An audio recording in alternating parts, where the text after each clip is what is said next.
By now, everyone knows the premise of Disney's Beauty and the Beast.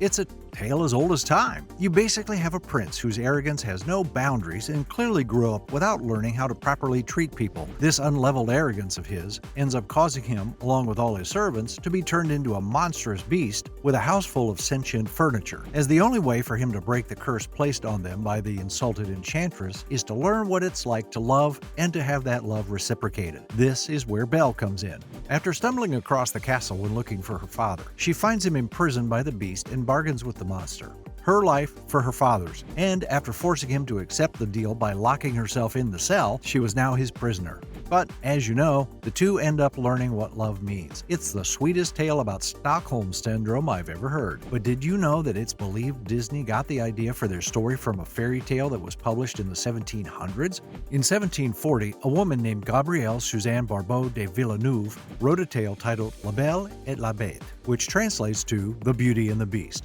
But what a lot of people don't know is how she came up with the fairy tale that inspired the Disney films that we all know and love today. It's said that she based her story on a real-life person named Petrus Gonsalvus and the woman he was betrothed to, Catherine. Today we're going to be telling you guys the real story behind the man that they based the Beast off of in the original fairy tale. And, just a heads up, this story has a really sad ending after you learn about what happened to Petrus's children. So this man, Petrus Gonsalvus, was the man behind the fur. He was born sometime around 1537 with an affliction. You see, Petrus had a condition that goes by a few names such as hypertrichosis or sometimes Ambras syndrome. But the most common name for the condition is one that you have probably heard of, werewolf syndrome. This is an informal nickname given to the condition due to the fact that the most noticeable sign of someone being afflicted with Ambras syndrome is having more hair than what is considered to be normal. But I don't simply mean long hair or slightly hairy arms, nothing like that. Petrus Gonsalvus was literally covered in hair from head to toe, which made him look like a werewolf, as insensitive as that might seem. Not only is the excessive hair the most noticeable sign of Ambras syndrome, but it's also the only sign. It is literally the only known effect that is caused by the condition itself. Now, it should be noted that underneath all of the hair, Petrus was just a normal person.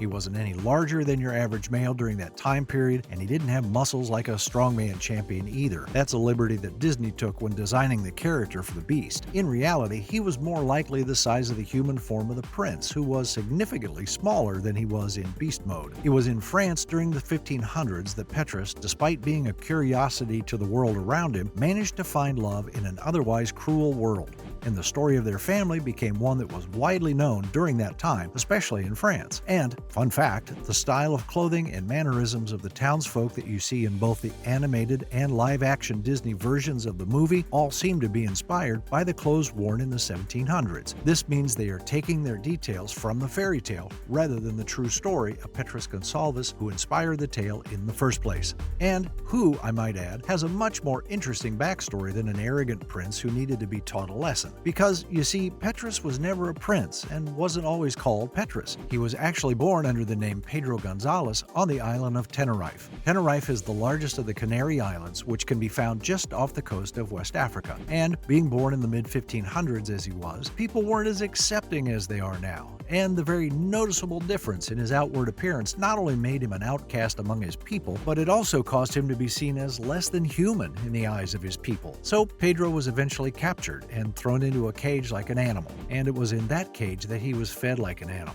He wasn't given cooked food or bread or cheese, nothing like that. Instead, he was given literal animal feed, and on the few occasions that he was given meat, it was always raw. He was treated as something less than a dog, and all because of the amount of hair on his body. Oh yeah, and did I mention that this was all before his 10th birthday? Yeah, this kid was tormented, and no one cared. In the year 1547, when Pedro was 10, he and his cage were shipped over to King Henry II as a present. You see, it was the king's coronation, so what better present than a child in a cage who looks like a dog? However, King Henry could see the human in Pedro and realized that he shouldn't be locked in some cage. He saw that the boy could be calm and civilized, so he decided to try something out that no one would have expected. He let Pedro out of the cage and attempted to turn him into what they would see as a gentleman. This was when his name changed. Sort of. You see, Pedro was told by King Henry II that he could keep his birth name under one condition. They used the Latin form of it, which ended up being Petrus Gonsalvus. After that, Petrus was given the same style of education that was given to royals, and he was given nice clothes to wear, and finally some nice cooked meals. He quickly learned to read, as well as write and speak in not one, not two, but 3 languages. That's more than they offered at my high school growing up. His demeanor changed so much that even the royal court was impressed at how well educated he was becoming. But you want to know the kicker? At the end of the day, because of his condition, he was still seen as someone who was less than human, despite all that he accomplished. However, Petrus likely saw his life as a decent one, especially for the time period. There is no way that he could have expected to have been accepted by King Henry the way that he was, and something that most likely wasn't on his mind at the time was something that would surely change the course of his life even more, and that would be the death of the man who protected him and mentored him since he was young. King Henry II. You see, King Henry was a man who loved to hunt and loved to be a part of competitions. One of his favorite types of competitions to enter was the jousting competition. And in 1559, that would prove to be his downfall. On June 30 of 1559, a jousting tournament was held, during which a splinter from one of the lances ended up flying into King Henry's eye. And despite attempts made by the royal surgeon, the damage to his eye, along with his brain, proved to be too much. He died due to sepsis on July 10, 1559. His death not only played a major role in the decline of jousting as an event, but also a major role in the way Petrus's life would change. Following the death of the king, Petrus, who was still considered property, was passed on to the king's wife and now widow, Catherine de' Medici, and he would quickly learn that she did not have the same heart that her husband did. As Catherine became ruler and controller of Petrus, she decided that she would like to conduct a bit of a social experiment. Looking at Petrus, she always had one question in mind: could the beast have a family? So she decided to find a woman that she would force to marry Petrus, and the two would be made to have children. All just to see what would happen. She didn't have to look hard in order for her to find someone that felt to be suitable. She figured the perfect fit for the man that she saw as an animal would be a servant of the royal court. The servant's name was Catherine, just like the queen's, though that was likely a coincidence. But once Queen Catherine wanted it to happen, the two were betrothed to one another and there was nothing to stop it. Petrus didn't meet his wife Catherine until the day of their wedding, and shortly after the two got married, the queen expected them to start having children, and that's exactly what happened. The couple ended up having a total of 7 children, and Queen Catherine was elated to discover that 4 out of the 7 suffered from Ambras syndrome just like their father. In her eyes, she had succeeded in her experiment. She had created a wild family, and this family had nothing but pain and sadness ahead of them. Petrus, his wife Catherine, and their 7 children ended up touring from city to city around Europe. Not like rock stars, though. Instead, they were viewed as freaks and curiosities. And after spending a year moving around, the family finally had a place to settle. The city of Parma in Italy ended up being their destination. It's there that the family ended up being employed by a duke who also viewed the Gonsalvus family as less than human. Duke Ranuccio Farnese would often commission paintings to be done of the wild family. However, these paintings were never of the whole family. Instead, it was only the members who had been afflicted with the werewolf syndrome. In other words, Petrus and his children were being exploited for the difference in their appearance despite any standing he might have ever held with a man who was once the King of France. This wasn't the worst of it, though.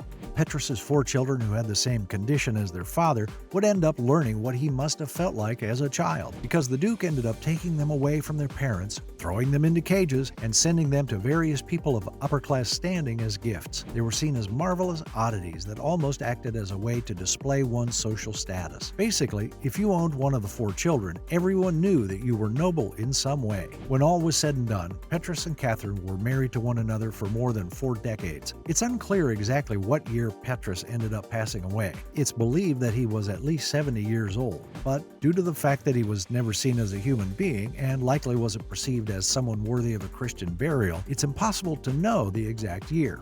The last recorded mention of Petrus alive was the year that his grandson was christened, which was 1617. It is heavily speculated that he died the following year, likely of natural causes. As for his wife Catherine, she lived until 1623, but had ended up following her husband to the grave just a few years after he died. The story about them and their family is one that spread like wildfire and ended up being one that inspired one of the most beloved love stories in literature. adventure, which then of course got adapted by Disney into one of their most popular films of all time, Beauty and the Beast. Now, I know things were different back in the 1600s, especially when it comes to social standards, but it's so sad to hear that those children who were born with a genetic mutation were sent away as a gift to be kept as a pet by the upper class. They did nothing wrong, nothing to deserve the life that they were given. How messed up is that? I mean, it's cool that Petrus was an inspiration to a tale that truly has become one that everybody knows, but what do you guys think? How do you feel about the exploitation that he and his family went through in their lifetimes? Be sure to let us know in the comments. As for now, that's all, Disney fans. Let us know what video you'd like to see next in the comments, and like and subscribe for more magically packed videos.